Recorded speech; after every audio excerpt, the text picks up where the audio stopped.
it's Tim from YourSixStudios. Today in the studio, I'm going to show you how to turn off your PS5 Pro using your controller. So press the PlayStation button right here, open up this menu on the bottom, and scroll all the way to the right until we get to the power button.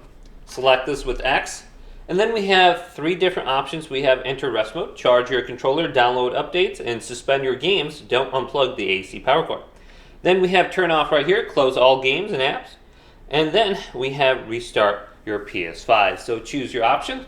Most of the time I just leave it in the low power mode called enter rest mode. And when we enter rest mode, we can download updates and download games. So usually on the weekends, I'll just turn off my PS5, and then during the week when there's an update or something getting pushed out, I'll just put it in the rest mode so I can have the update on my PS5 and ready to go when I want to play. So you can see XDefiant is downloading right now. I had it in rest mode, and it got to about 30% just today so far. So hopefully this video did indeed help you out. If it did, leave it a big thumbs up. And subscribe to my channel down below for more checkout videos coming up next on YourSixStudios.